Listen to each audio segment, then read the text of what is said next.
Hello viewers, now we are going to make sambar from the instant sambar powder that we made in instant sambar powder and sambar part 1. Now this is instant sambar powder and sambar part 2. Now here we go. We add oil in a frying pan and we have to turn on the stove to high. Okay, we are all set with the instant sambar powder that we made in the instant sambar powder and sambar part 1. 2 tablespoons for about half a liter sambar, and then there is chilies for flavor and iron.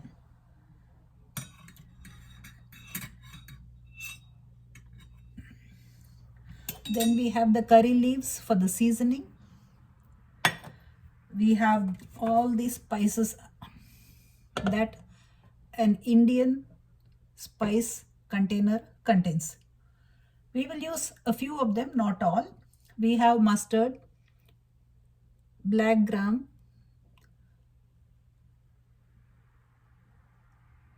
fenugreek, pepper, red pepper powder, and then we have turmeric, we have cumin seeds, and we have mustard seeds. Then a little bit of coriander for the last touch. We have a few vegetables, cut vegetables. These are defrozen vegetables which are already cut and are available in the freezers in the markets. Otherwise you have to cut them. You have to peel the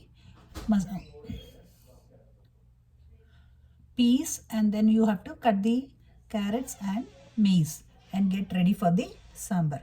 Now that you can see the vapor coming, we know that the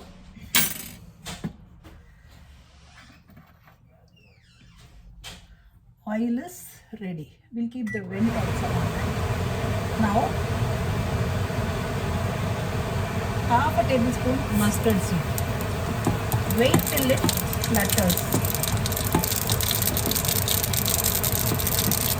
You can take the flame to medium or thin at this stage. Then a bit of black gram split brown. Fry until it is pinkish in color. You have to fry until it is pinkish in color. I don't use any spoons now because we are not going to do anything more than just, and then we have the coriander, curry leaves going into the pan. Just take the pan so that the curry leaf is done. Anything can remain undone in this except the mustard. Mustard has to necessarily flutter. Then you add cumin seeds, about half a teaspoon.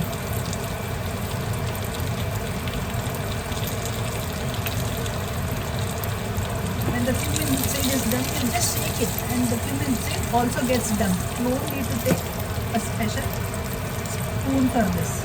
As soon as the cumin seed is done,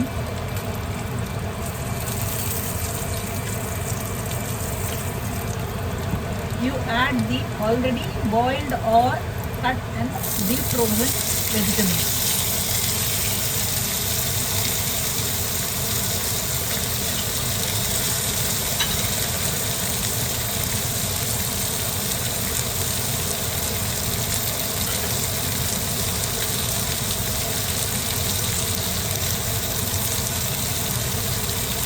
You can add a little bit of red chili just for color and flavor. Just for color and aroma, not for actual.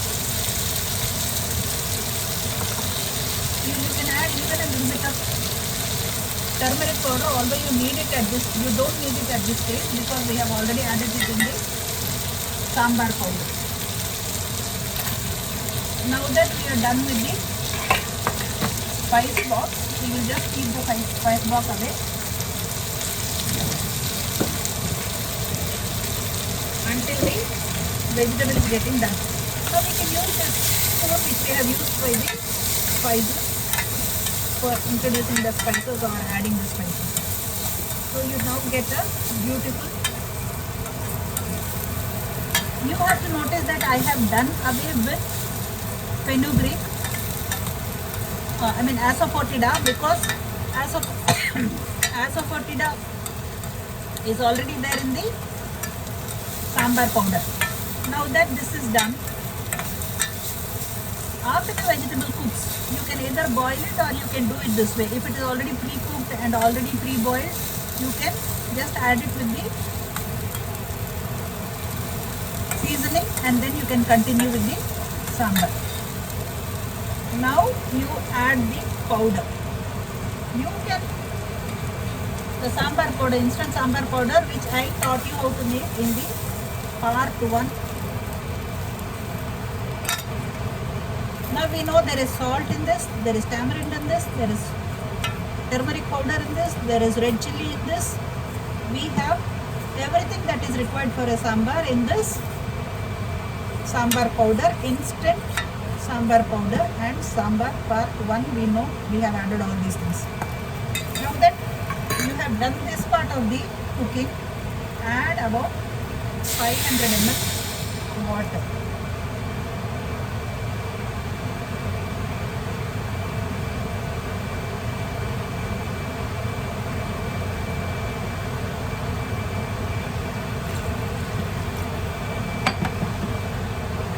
Once again, put the stove in high flame so that the ingredients can cook for some time and blend within themselves. We don't need to add anything, any tamarind pulp or tamarind or salt or chili powder, anything. Chili is just for aroma and iron content.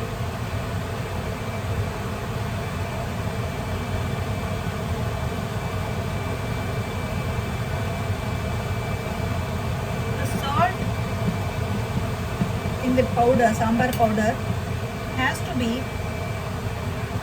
added according to the taste. Sometimes the salt is too strong and sometimes it is too light. So we have to add the salt according to the taste of the salt. If it is too strong, lesser salt. If it is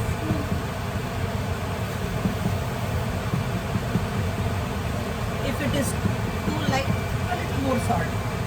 This can be done in the sambar powder level itself.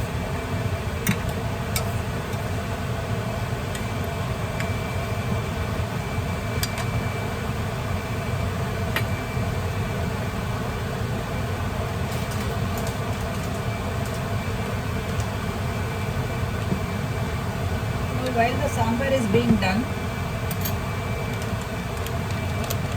sambar also gets done very fast because already all the ingredients are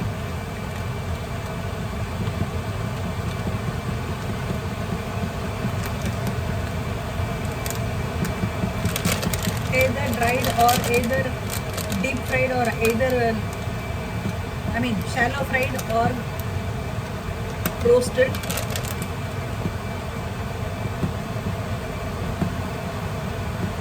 There is no need to wait for the sambar to cook. It is already half done.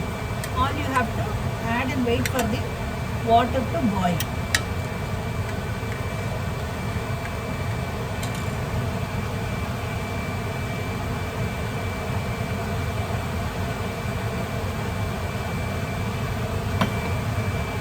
You all have to do is to wait for this water to boil.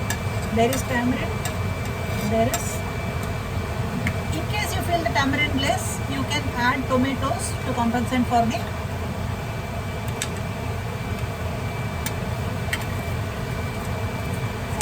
tamarind is also very sour and sometimes it is not. So according to the taste of the tamarind, you have to make the sambar powder. But in case sometimes you are not able to gauge how sour the tamarind is, then you can always add tomatoes at this stage. Otherwise, tomatoes can be done away with. They need not be added. As the sambar was cooking, I took approximately 1 tablespoon of rice flour. I will come to the point where this rice flour comes in. See, at this stage, till the sambar cooks, you can add the lentils, boiled lentils, if you need to. Otherwise, you need not add boiled lentils. In olden days, they believed that lentils should be added to the food only on 2 days, that is Tuesdays and Fridays.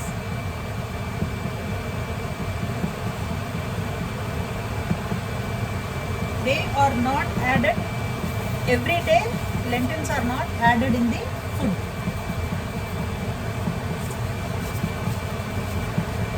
At least not in sambar and rasam. They are always made only with tamarind. So in this case today, because it is Wednesday, I am not adding lentils. I am just making sambar without lentils. Without boiled lentils. For seasoning, you can add ground nuts.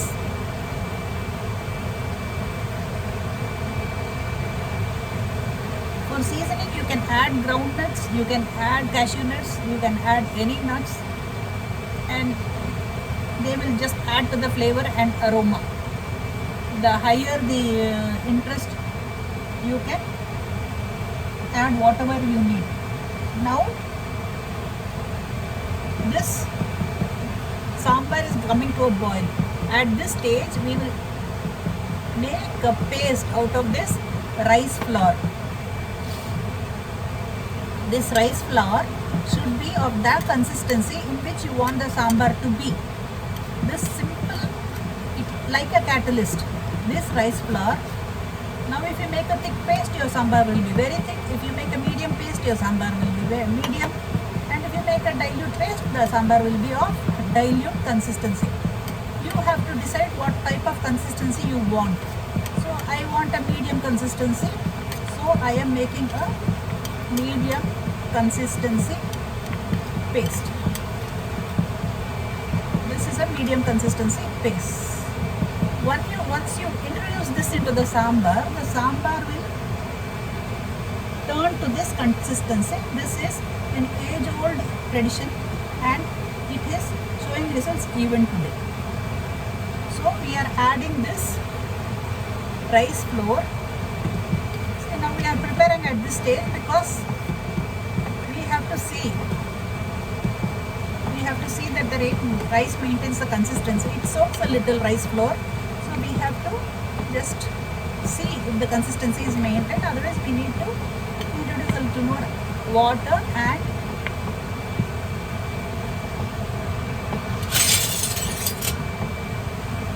see. Now you will see the magic of the sambar. See, this is a dilute sambar.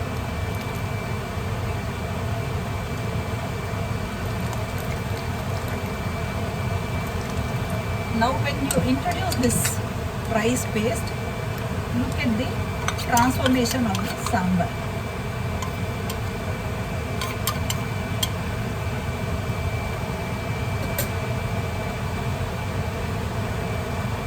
From a dilute sambar into a thick sambar, you can see the transformation taking place.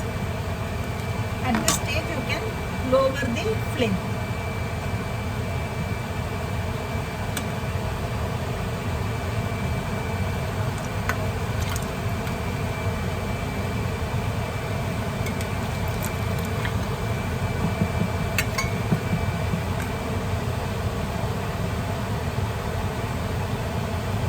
And because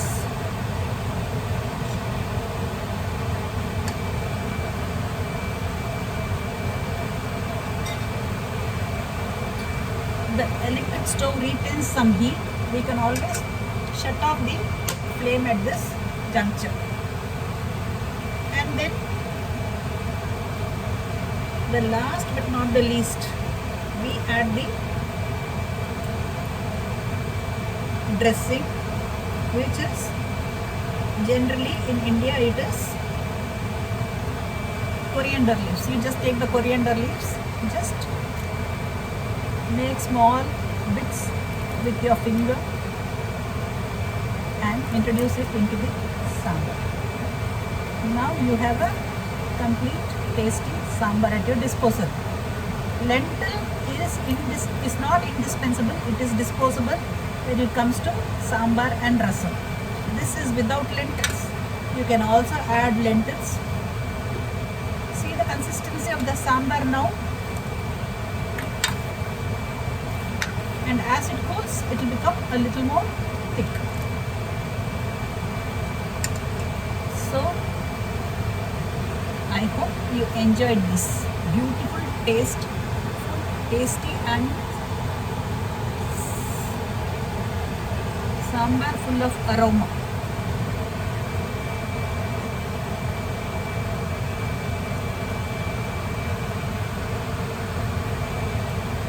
No need for lentils. You can do it with lentils or without lentils. No need for tamarind because it is already there in the sambar powder, which has been made in part 1 of this sambar, instant sambar and sambar powder. And then no need to introduce salt because salt is also present in the powder itself. All you have to do is just season, add boiled vegetables, add water and add this powder. I think you can see the beautiful and aromatic sambar with the vapors rising up to your nostrils. Have a good day. Bye.